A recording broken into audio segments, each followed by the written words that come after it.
السلام عليكم ورحمة الله وبركاته. الحمد لله وكفى وسلام على عباده الذين اصطفى أما بعد. ബഹുമാനികളെ, ബദർ ദിനവുമായി ബന്ധപ്പെട്ട ചില കാര്യങ്ങൾ മാത്രം സൂചിപ്പിക്കാൻ വേണ്ടിയാണ് വീഡിയോയിൽ വന്നിട്ടുള്ളത്.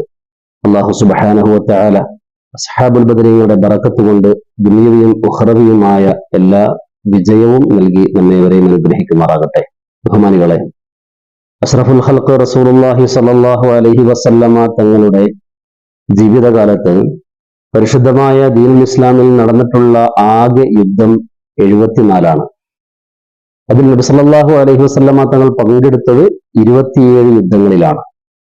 നബി സല്ലല്ലാഹു അലൈഹി വസല്ലമ തങ്ങൾ നേരിട്ട് പങ്കെടുക്കാതെ സ്വഹാബത്തിനെ പറഞ്ഞയച്ചിട്ടുള്ള യുദ്ധങ്ങളുണ്ട്. അത് 47 എണ്ണമാണ്. അപ്പോ നബി സല്ലല്ലാഹു അലൈഹി വസല്ലമ തങ്ങൾ പങ്കെടുത്ത യുദ്ധത്തിന് ഗസ്വത്ത് എന്ന് പറയുക, നബി സല്ലല്ലാഹു അലൈഹി വസല്ലമ തങ്ങൾ പങ്കെടുക്കാത്ത യുദ്ധത്തിന് സരിയത്ത് എന്ന് പറയുക. ഗസ്വത്തും സരിയത്തും ആകെ 74. ഈ 74 യുദ്ധങ്ങളില് ആകെ മരണപ്പെട്ട ആളുകളുടെ എണ്ണം 1018. മുസ്ലിമീങ്ങളുടെ ഭാഗത്തു നിന്ന് 259 പേരും ശത്രുഭാഗത്ത് നിന്ന് മരണപ്പെട്ടത് 759. ഇങ്ങനെ 1018 ആളുകളാണ് ആകെ മരണപ്പെട്ടിട്ടുള്ളത്. ഈ യുദ്ധങ്ങളിൽ നിന്നെല്ലാം, ഈ യുദ്ധങ്ങൾ എന്നല്ല, മുൻകാല പ്രവാചകന്മാർ പല യുദ്ധങ്ങളും നടത്തിയിട്ടുണ്ട്. ആ യുദ്ധം മുഴുവൻ യുദ്ധങ്ങളെക്കാളും ഏറ്റവും അല്ലാഹു തആല ശ്രേഷ്ഠമാക്കിയ, അല്ലാഹു തആല പവിത്രമാക്കിയിട്ടുള്ളത് ബദർ യുദ്ധത്തിനാണ്. ഏറ്റവും ശ്രേഷ്ഠത അല്ലാഹു തആല നൽകിയിട്ടുള്ളത് ബദർ യുദ്ധത്തിനാണ്. പങ്കെടുത്തവരിൽ ഏറ്റവും ശ്രേഷ്ഠത അത് ബദരീങ്ങൾക്കുമാണ്.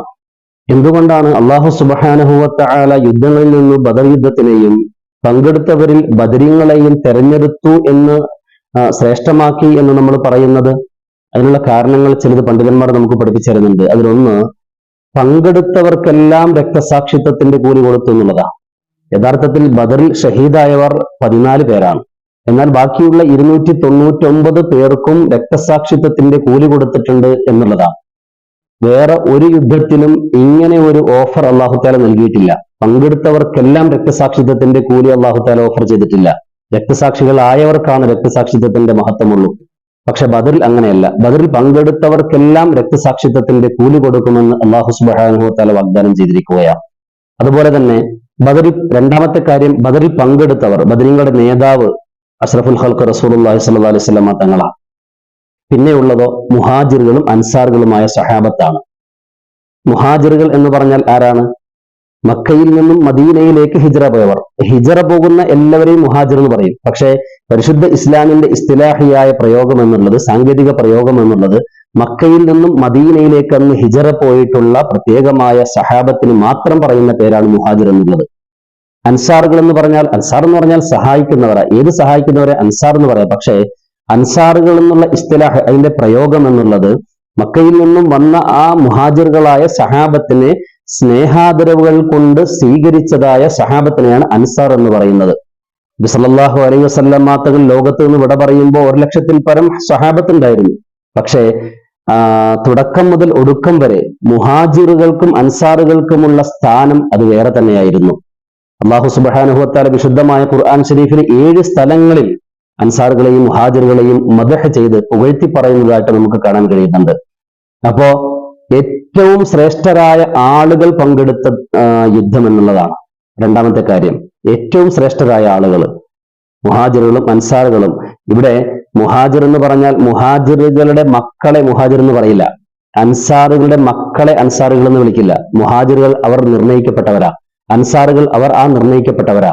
അപ്പൊ ഈ യുദ്ധത്തിൽ പങ്കെടുത്തത് നബി സല്ലല്ലാഹു അലൈഹി വസല്ലം തങ്ങളും അൻസാരികളായ സഹാബത്തും മുഹാജിറുകളുമായ സഹാബത്താണ്. അല്ലാഹു സുബ്ഹാനഹു വ തആലക്ക് ഏറ്റവും ഇഷ്ടപ്പെട്ട ഇബാദുകളാണ് ഈ യുദ്ധത്തിൽ പങ്കെടുത്തിട്ടുള്ളത്. മൂന്നാമത്തെ കാര്യം, ബദറിൽ പങ്കെടുത്ത ആളുകളോട് അല്ലാഹു സുബ്ഹാനഹു വ തആല പറഞ്ഞേക്കുന്ന ഒരു കാര്യമാണ്, ഇഅ്മലു മാ ശിഅ്തും, നിങ്ങൾക്ക് ഇഷ്ടമുള്ളത് ചെയ്തോളാനാണ്. ലോകത്ത് ഒരാളോട് ഇത് പറഞ്ഞിട്ടില്ല എന്നുള്ളതാണ്. ഇഅ്മലു മാ ശിഅ്തും, നിങ്ങൾ ഇഷ്ടമുള്ളത് ചെയ്തോളാൻ അല്ലാഹു സുബ്ഹാനഹു വ തആല ബദരീങ്ങളോട് പറഞ്ഞിട്ടുണ്ട് എന്നുള്ളതാണ് മൂന്നാമത്തെ കാര്യം. സ്വഹീഹുൽ ബുഖാരി സാക്ഷ്യപ്പെടുത്തുന്ന ഒരു വചനമാണ് ഇഅ്മലു മാ ശിഅ്തും, നിങ്ങൾക്ക് ഇഷ്ടമുള്ളത് ചെയ്തോ, അല്ലാഹു തആല അതിന്റെ പേരിൽ നിങ്ങളെ പിടികൂടുകയില്ല എന്നുള്ളത്. അത് ബദറിൽ പങ്കെടുത്തതിന്റെ ഒരു മഹത്വം തന്നെയാണ്. ബഹുമാനികളെ, അള്ളാഹു ആദരിച്ചിട്ടുണ്ടെന്നല്ലേ അതിന്റെ അർത്ഥം? അള്ളിമു മാ അള്ളമല്ലാഹ്, അള്ളാഹു ആദരിച്ചതിനെ ആദരിക്കാൻ നമുക്കെന്ത് വൈമനസ്യമാണുള്ളത്? അള്ളാഹു ആദരിച്ചതിനെ നമ്മൾ ആദരിക്കേണ്ടത് തന്നെയാണ്.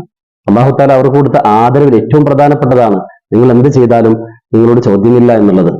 അതില് ഒരു സഹാബി ഉസ്മാൻ റളിയല്ലാഹു തആല അൻഹുവിന്റെ കാലഘട്ടത്തില് നുഐമാൻ റളിയല്ലാഹു തആല അൻഹു, നുഐമാൻ എന്ന് പറയുന്ന ഒരു സഹാബി റളിയല്ലാഹു തആല അൻഹു, ഒരു വൃദ്ധനായ കണ്ണ് കാണാത്ത ഒരു മനുഷ്യൻ നുഐമാൻ റളിയല്ലാഹു തആല അൻഹുവിനോട് മൂത്രമൊഴിക്കുന്ന സ്ഥലം എവിടെയെന്ന് ചോദിച്ചു. മഹാനവറുകള് ഈ വൃദ്ധനായ മനുഷ്യനെ പള്ളിയിൽ കൊണ്ടുപോയി ഇരുത്തി. കുറച്ചു കഴിഞ്ഞപ്പോൾ അദ്ദേഹം പള്ളിയിൽ മൂത്രമൊഴിച്ചു. അത് കഴിഞ്ഞപ്പോ ഈ നുഐമാൻ റളിയല്ലാഹു തആല അൻഹു തന്നെ വൃദ്ധന്റെ അടുത്ത് വന്നിട്ട് ചോദിച്ചു, നിങ്ങളെ പള്ളിയിൽ കൊണ്ടുവന്ന് ഇരുത്തി നിങ്ങൾ പള്ളിയിൽ മൂത്രമൊഴിക്കാൻ കാരണക്കാരനായ ആളെ ഞാൻ കാണിച്ചു തരട്ടെ എന്ന് ചോദിച്ചു. അപ്പൊ വൃദ്ധനായ മനുഷ്യൻ പറഞ്ഞു, കാണിച്ചതാന്ന് പറഞ്ഞു. ആ വൃദ്ധന്റെ കയ്യും പിടിച്ചുകൊണ്ട് നുഐമാൻ റളിയല്ലാഹു തആല അൻഹു ഖലീഫയാകുന്ന ഉസ്മാൻ റളിയല്ലാഹു തആല അൻഹുവിന്റെ അടുക്കലേക്ക് കൊണ്ടുപോയി. എന്നിട്ട് ഖലീഫയെ ചൂണ്ടിക്കാണിച്ചുകൊണ്ട് പറഞ്ഞു, ഇതാണ് നിങ്ങൾ പള്ളിയിൽ മൂത്രമൊഴിക്കാൻ കാരണക്കാരനായ ആള് എന്ന് പറഞ്ഞപ്പോ ഈ മനുഷ്യൻ കയ്യിലുണ്ടായ വടി കൊണ്ട് ഉസ്മാൻ റളിയല്ലാഹു തആല അൻഹുവിനെ അടിച്ചു. ഉസ്മാൻ റളിയല്ലാഹു തആല അൻഹു തിരിഞ്ഞു നോക്കുമ്പോൾ തന്നെ ഒരു വൃദ്ധനായ ആള് പ്രഹരിക്കുകയാണ്, അടിക്കുകയാണ്. ഖലീഫയെ അടിച്ചു. ആളുകൾ ചുറ്റും കൂടി. അപ്പോ നുഐമാൻ റളിയല്ലാഹു തആല അൻഹുവിനെ ആക്ഷേപിക്കാനും നുഐമാൻ റളിയല്ലാഹു തആല അൻഹുവിനെ ശിക്ഷാ നടപടിക്ക് വേണ്ടി ഒരുമിച്ച് കൂടുകയും ചെയ്തപ്പോ ഉസ്മാൻ റളിയല്ലാഹു തആല അൻഹു പറഞ്ഞു, പറ്റൂല, അരുത്. നുഐമാൻ റളിയല്ലാഹു തആല അൻഹുവിനെ ആക്ഷേപിക്കാനോ നുഐമാൻ റളിയല്ലാഹു തആല അൻഹുവിനെ ശിക്ഷിക്കാനോ നമുക്ക് അധികാരമില്ല. കാരണം എന്തുകൊണ്ട്? ആ നുഐമാൻ റളിയല്ലാഹു തആല അൻഹുവിനെ അള്ളാഹു ആദരിച്ചിരിക്കുകയാണ്. അവരോട് എന്തും ചെയ്തോളാൻ പറഞ്ഞിട്ടുണ്ട്. അതുകൊണ്ട് അവരെ ആക്ഷേപിക്കാനോ അവരെ വഴക്ക് പറയാനോ കുറ്റപ്പെടുത്താനോ നമുക്ക് പാടില്ല എന്ന് പറഞ്ഞുകൊണ്ട് ഖലീഫ ഉസ്മാൻ റളിയല്ലാഹു തആല അൻഹു തടയുകയാണ് ചെയ്തത്. അല്ലാഹു സുബ്ഹാനഹു വ തആല ആദരിച്ച ബദരീങ്ങൾ അവരെ ആദരിക്കുവാനും അതുവഴി ദുനിയയും ഉഖ്റവിയുമായ വിജയങ്ങൾ കരസ്ഥമാക്കാനും അല്ലാഹു തആല നമുക്ക് ഏവർക്കും തൗഫീഖ് നൽകുമാറാകട്ടെ. അസ്സലാമു അലൈക്കും വറഹ്മത്തുള്ളാഹി വബറകാതുഹു.